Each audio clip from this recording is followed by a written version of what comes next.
Hello everyone, welcome back to the Gallagher Shots YouTube channel for this new episode of the Away Say. Newcastle are on an 8-game unbeaten run, but is it the worst 8-game unbeaten run in history? Probably.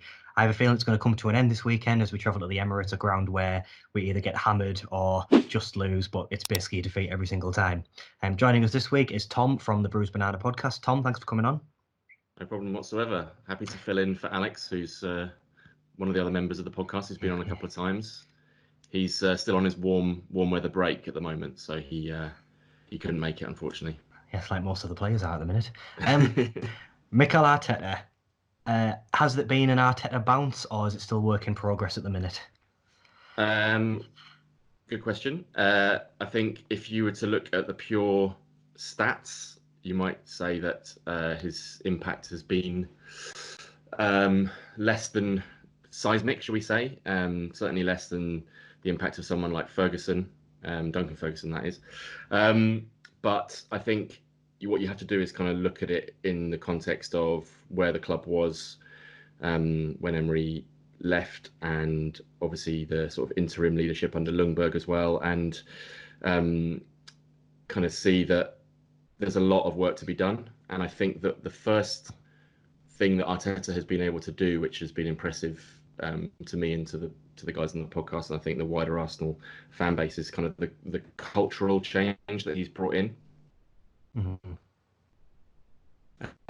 Primarily through the way that he's able to communicate with them, certainly through his press conferences. They're certainly a lot more impressive than the fumbling Emery ones were. I mean, it feels a bit unkind to kind of point that out, really, with Emery, because he's obviously speaking in a language that wasn't his first, and he made quite a big effort to improve his English over the time he was our manager. But unfortunately, there's no escaping the fact that if you're struggling to communicate with, in a press conference, you're probably also struggling to communicate with the players on the training ground. Yeah. So that's really kind of the main thing, I think. I think it's still fairly early on.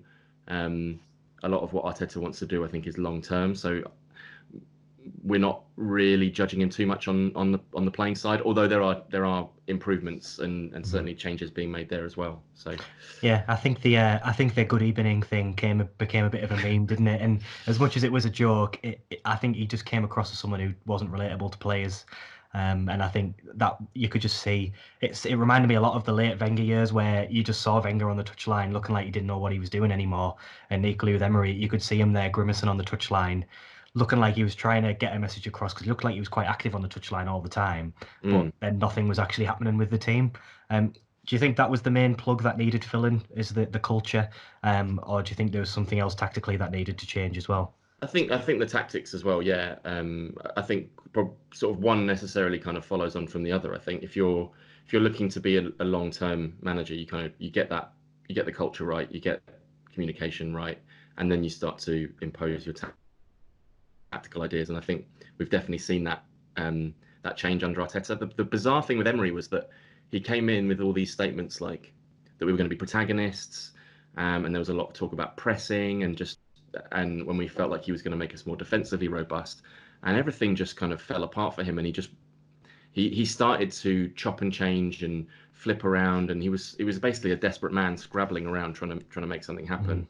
With Arteta, it feels like there's a game plan. So the things that we've sort of noticed tactically that are different are we press far better than we did. We press kind of as a unit. You can see it in the kind of work rate of someone like Lacazette, who bearing in mind he hasn't scored a goal since the beginning of December, needs to have some other parts to his game. But he's doing a really good job of kind of leading that from the front, and everyone else kind of fills in, joins in with that pressing effort. So that's one big change.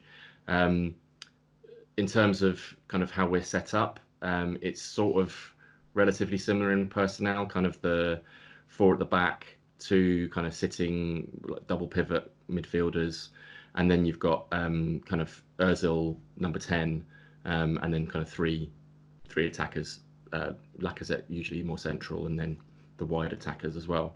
But one of the big changes that Arteta has brought in is sort of, I guess, maybe a bit of a Pepism of the way that he uses his fullbacks. So Pep was very famous for kind of converting his fullbacks into central midfielders and getting them to play in field a bit more.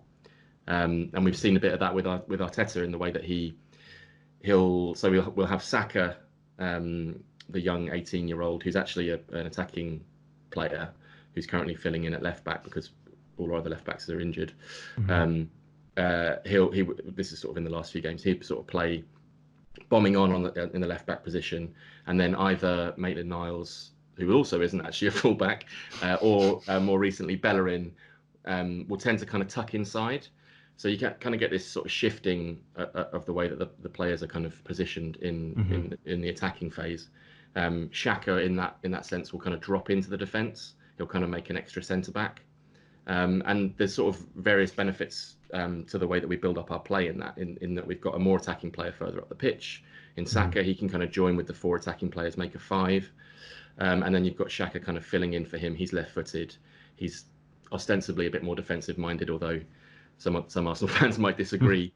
But he can sort of fill in that role and kind of play a kind of left-sided centre-back position. Are you surprised he's played the game for Arsenal? I think he obviously had that moment, didn't he, where he was effing and blinding at your own fans and it seemed like his Arsenal career was over. Yeah, I mean, that's a big thing that Arteta has done as well, is sort of bring him back into the fold. And, I think people can get quite hard line with this stuff. And there's probably Arsenal fans out there who would say, oh, he should never play for us ever again. He disrespected the shirt. He disrespected the fans, all this kind of stuff. And yeah. Do you not agree with that to an extent? Well, he was it was pretty bad, but like, you have to. I just know Newcastle fans would be absolutely raging if he played that to us, and they would never play again. But I think Arsenal fans in Newcastle are similar in a way that you're quite a divided fan base with things like this. Yeah, I think there's a few things. First of all, we don't have a huge amount of other central midfielders to play in his place, so it's kind of we sort of have to play him. The other thing is, I mean, he had all sorts of issues prior to this where he was receiving death threats, and he sort of had a hard time with it as well. So I think there was an understanding of Arsenal fans who aren't the more rabid ones, that it was a bit of a kind of a confluence of everything, and he also was a bit of the scapegoat for Emery in that moment on the pitch, and so it kind of all exploded in this moment. And actually, we've been able to sort of repair it. He kind of made this sort of half-assed. He's almost the figurehead for all the other problems, I guess. Yeah, that's it. That's what it is. There was a lot of other stuff going on, and I think we kind of realised that he wasn't entirely to blame. So yeah, it's good. I mean, he's got his limitations, but when he's playing well, he's got a fantastic range of passing. He's scored a cracking goal against us last season, I think it was. Yeah, he hasn't done that for a while actually. He had a bit of a reputation for a while of I mean, he's got a rifle of a left foot shot on him, but he hasn't been able to get any goals recently with that. So, but his rehabilitation is if not complete. I'm happy he's playing again. I quite like him.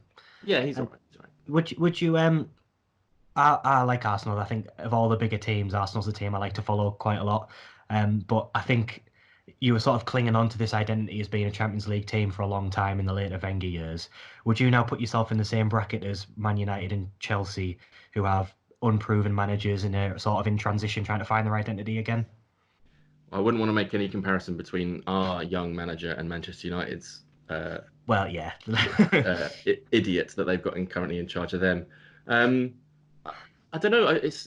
I think all those three teams are all kind of going through strange times for all sorts of different reasons, really. I think, obviously the Man United situation seems to be very much kind of a vacuum at the top, and I think the Man United fans rightly kind of direct their ire at the sort of the level above Solskjaer, although going to people's houses and chucking stuff or whatever it was those fans did was obviously completely out of order. But I think they sort of view it as, Man United is a massive club and they're just being mismanaged.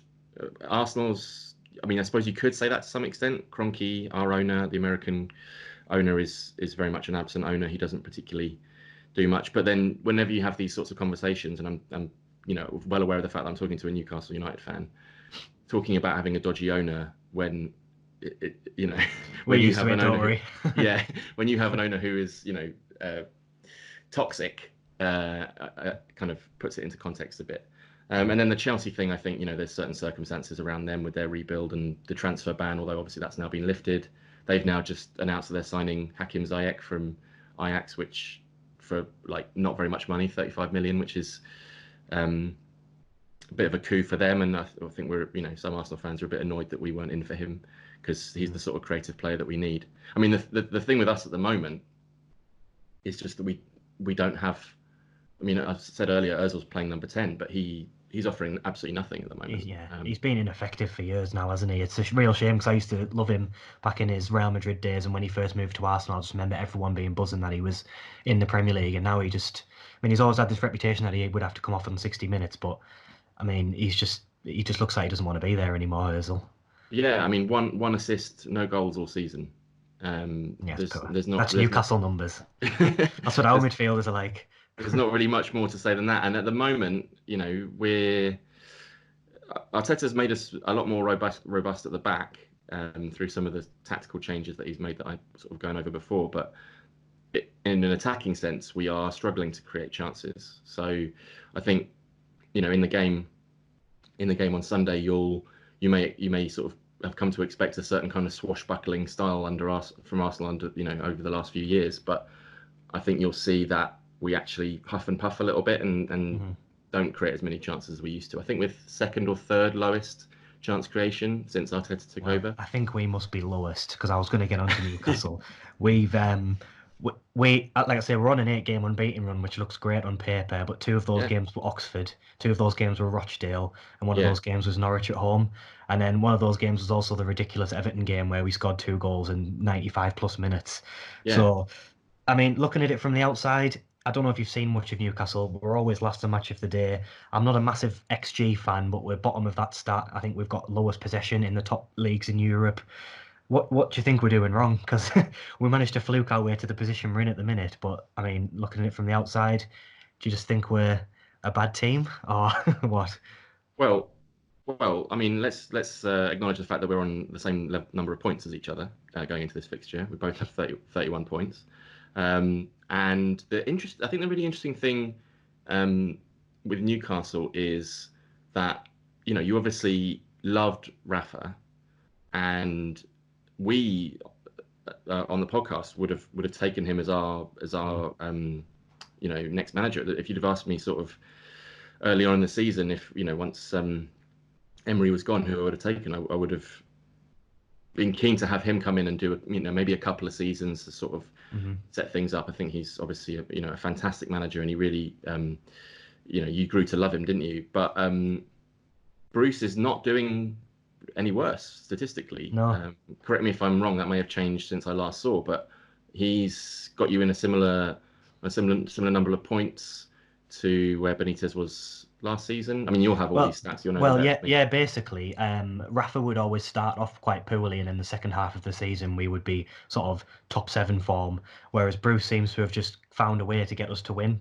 I don't think we've had the lion's share of possession in any game in the league this season, but he's managed to keep that spine of the team where we are really hard to break down.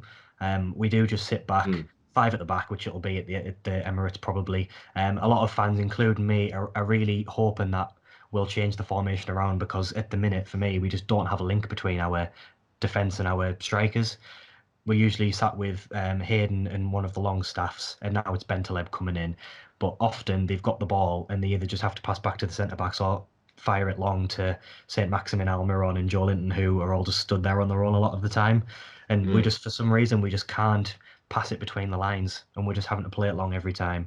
And it says a lot that our top scorers this season are basically defenders. So it's a really strange one. I mean, well, you've got the former Spurs boy there, then in Bentaleb. I haven't seen that much of him. He looks pretty good. Maybe he'll come back to haunt us. Hopefully not, obviously. Well, Danny Rose now as well. Yeah, but the main man is Alain Saint-Maximin, right? I mean, the Geordie faithful must be fucking loving this guy. He's Twitter gold. Yeah, I'm hoping that won't bite him in the backside at some point, because it's all great when he's doing well. I worry that he's going to be too on Twitter if he starts playing badly. Yeah. And he's reading all of these comments and things. But yeah, he's unreal. He's our best player by a country mile. I mean, we've got good defenders, and Dubravka in goal is amazing. I think he's leading the way in saves, which I think says more about how we play as opposed to how he is as a keeper. But he is very good in goal. But Maximin, yeah. I mean, I think our win record with him is so much. It's just I can't remember the actual stats, but without him, we basically never win. And when we do have him, we're winning most of the time. Yeah. He is our outlet, and he'll be on the left hand side. So I don't know where that means he'll be up against in terms of Arsenal's right back. Bellerin now he's back. Yeah, we should be Bellerin. So I mean, he might have a chance because Bellerin is. I mean, he suffered a very substantial injury and is taking more time than we might have expected to kind of come back into form. I mean, I think it's hard to judge like an injury that like the one that he suffered, which had him out for basically, an entire season basically. You come back and you can just notice straight away. I mean, the thing with him that he always had was pace, and he seems to have lost a bit of that. Although he has developed a left foot, which he showcased against Chelsea in that rip roaring 2-2 draw. One of 13 draws that Arsenal have had this season. So that's what we're expecting. We're actually on a run of. You talked about your run of 8 unbeaten. We're on a run of 4 draws in the league. Yeah, exhilarating stuff. The last one of which was a 0-0 draw against Burnley that was I watched that game. Boring. I mean, the thing actually, was it boring? I mean, we should. Yes, it was. I'll answer that for you. I just come back from watching Newcastle 0, Norwich 0, and then I was like, right, I'll watch a good game. And then it was Arsenal against Burnley, and that was 0-0 as well. Yeah. So. We had our chances in that game. I mean, Aubameyang didn't have his shooting boots on, that's for sure. And so I think, we just want to not have draws this season. I mean, you never want to lose. Obviously, a point is a point. You take it. But just the amount of draws has just been insane. And a lot of them have been 2-2s. I think we've had something like, I'd have to check it. It's like 5 or 6, like just a crazy amount of 2-2 draws.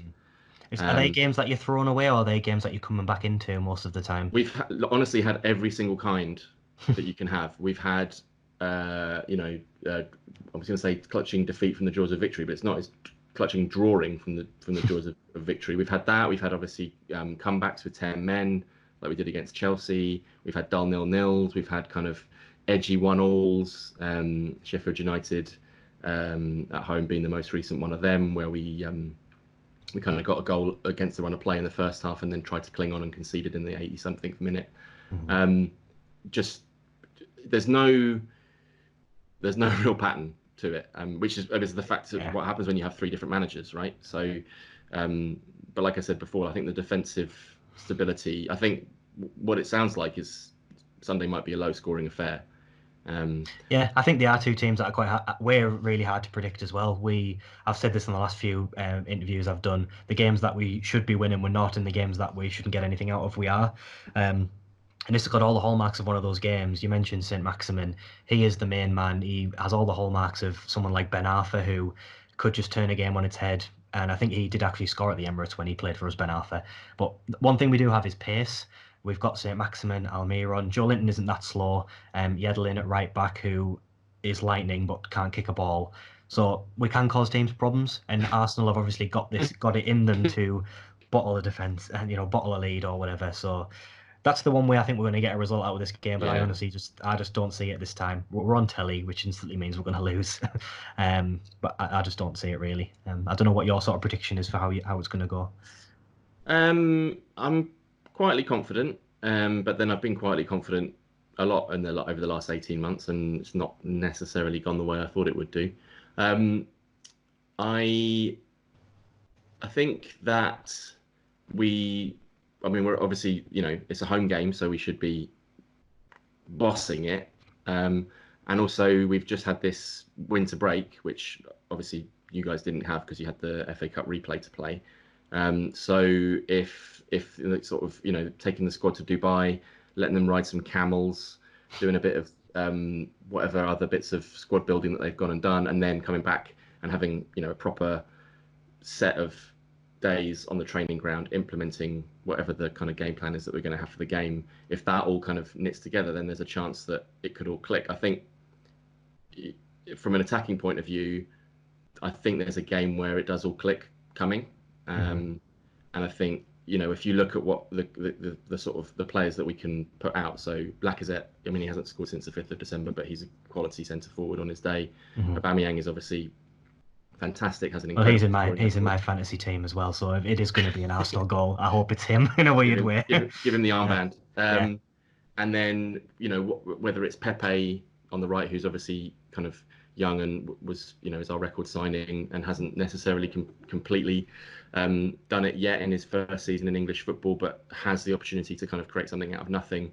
There's got to be a day, I think, this season where all of those things kind of click into gear and we sort of put someone to the sword. Whether or not it's going to be Sunday is probably unlikely. I mean, the other thing is a result. If we did get a good result, like a 2 or a 3-0 would be absolutely lovely. It could galvanise us to kick on and have a bit of a run of results, because the way that it is at the moment in this mid-table quagmire that we find ourselves in is that, and Alex makes this point. I'm basically stealing his point, actually, Alex, from the podcast. 3 wins. If we put together a run of 3 wins, we would shoot up that table. And it's kind of bonkers, because I've been saying that the Champions League places have been gone for weeks now, probably months actually. And I genuinely don't think we have any chance whatsoever of getting there. But actually, when you look at the table, it's not crazy to suggest that someone's got. We're on the same points means we're quite close as well, then, I guess. Yeah, well, there you go. Hope springs eternal. Maybe you'll put together a little run. I mean, I would suggest that our squad is probably a slightly better primed for that to happen. But you won't offend any Newcastle fans by saying that. I think we all agree. But you never know. I agree with you. You've got a really good run, which is why I put Aubameyang in the fantasy team, actually, because you've got a really good run of fixtures coming up. Yeah. I think there's a week you don't play, but on the whole, yeah, I think I do like Arsenal, and you've got a really good squad of players. But I do think this is going to be one of those games where, if we manage to hold you off, I think as the game goes on and on and on, you've mentioned about how Arteta does the Pep formation, which makes us just becoming 1-1-8, becomes the formation of Guardiola. If that does happen and it's still the 85th minute and it's still 0-0, we might just get something on the break. But I think that's the only way we're going to get anything, barring an absolute miracle. So I think my prediction is it'll be a scrappy game, but it'll be a 1-0 to the Arsenal. I know that's what you like saying. But equally, it could go the other way. You said you threw me when you said we're on the same points. That never actually clicked in my head that we were. So I think it says a lot more about how well we're doing as opposed to the other way around. Last sort of question. It's about Newcastle. Sure. Obviously, the performances I've hinted at there have been pretty poor across the board this season. But do you think at the end of the day points are the most important thing, or do you think it's not sustainable to play this way? Well, that's an interesting question, and it sort of almost becomes philosophical, doesn't it? Because I think the greatest Newcastle side of my lifetime was called the Entertainers, and when you think about, I'm not sure if we're roughly the same age, but I'm in my mid-30s. When I think about the kind of the early to mid-90s, the glory years, in many ways, of being a football fan, which is entirely because I was a young man at that time, like this rose tinted spectacles all the way. But you were an exciting team, and I think clubs having identities and all this kind of stuff can get a bit ridiculous sometimes. But there is something about Newcastle United that you need to have. It needs to be exciting, I think, on some level. You've had so many great mercurial attacking players. You've mentioned, some of the more recent ones, but obviously, going back to, Ginola and Asprilla and all those sorts of guys. That it's always fun when Newcastle have got someone of that ilk. I don't really like the idea of you just being dour, drab relegation for merchants. Yeah, I think that's sort of, there are other teams out there. I mean, Burnley is an example of a team where that sort of feels like, okay, that's their identity. But for Newcastle, I think there is some kind of onus for you to entertain, and also you're a one-team city, so the sort of connection with the fan base and the city of Newcastle is so strong that I think it can really.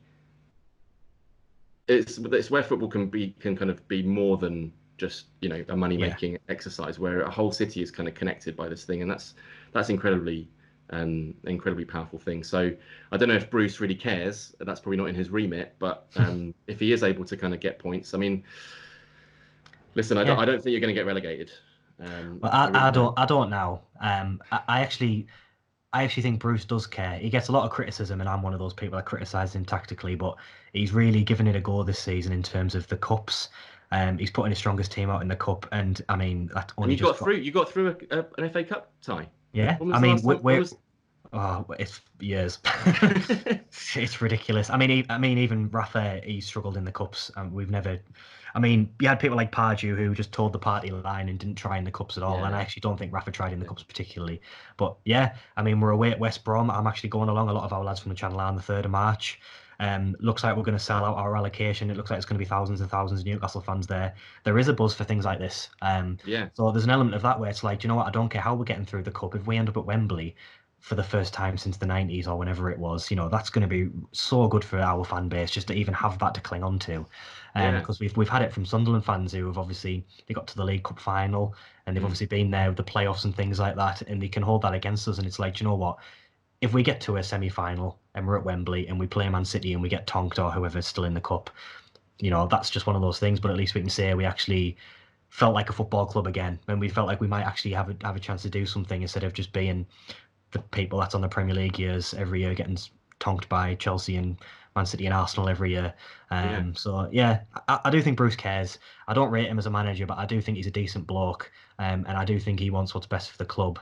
The only counter argument to that, I guess, is that he decided to manage the club under Mike Ashley, where you might say some true Newcastle fans wouldn't do that, but I know I could go on for hours and hours about Mike Ashley and Steve Bruce and the problems at Newcastle.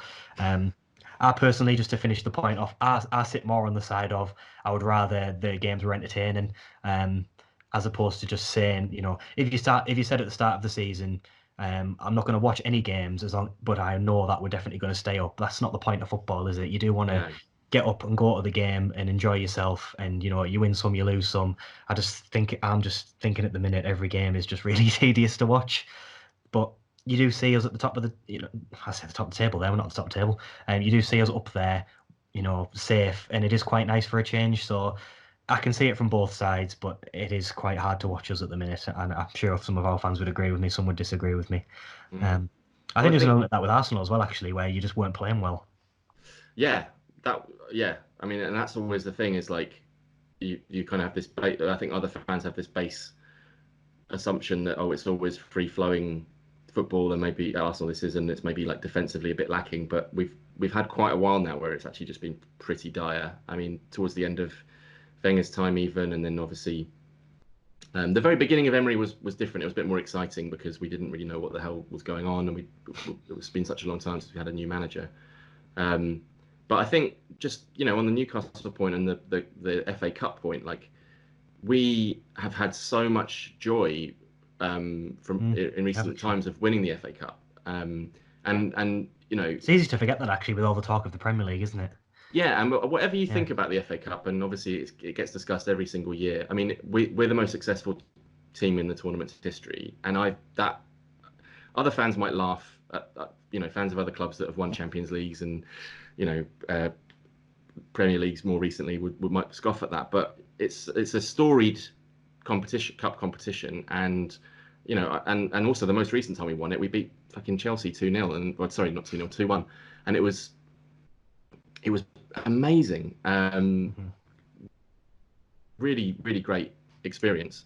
And that's the thing for me with a team like Newcastle that has been quite sad watching you in the last few years, is just that failure to get past, to get past the third round. And just now you've got that opportunity to kind of experience. It sounds so condescending the way I'm putting this. No, I think we'd agree, because we've just been a branch of Sports Direct for so long. Yeah. And it's just been get knocked out the cup, stay up, or get knocked out the cup, go down, come straight back up again. There's nothing to get our teeth behind. We're kind of just living for these games where we beat the big teams, but that's all we're really doing in a season. So you might come across as condescending a little bit, but I think most of our fans would actually agree with you on that point. I think it's such a shame that we get knocked out every single. I mean, even when we were last in the Europa League under Pardew, I can't believe that happened either. Like, we actually did quite well in the Europa League, and we got knocked out by Benfica, but we were, we went up against them and we were buzzing as a fan base again. Yeah. That, for once, we've kind of maybe had a modicum of respect from other football clubs.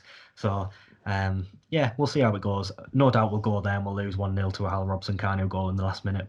That's my prediction for that game, but I'll stick to the Arsenal game for now. Yeah, I think that probably does it, actually. Okay. We've gone on for quite a while there, actually.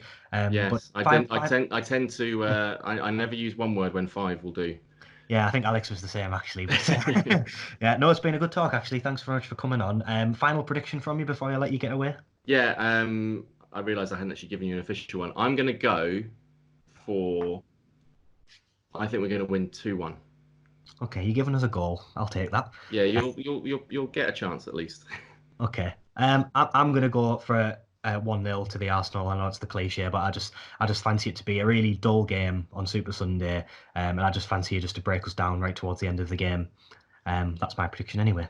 Right, that'll do it. I'll let you get away. Thanks so much for coming on once again, and all the best for Sunday. Thanks. Cheers. Take care.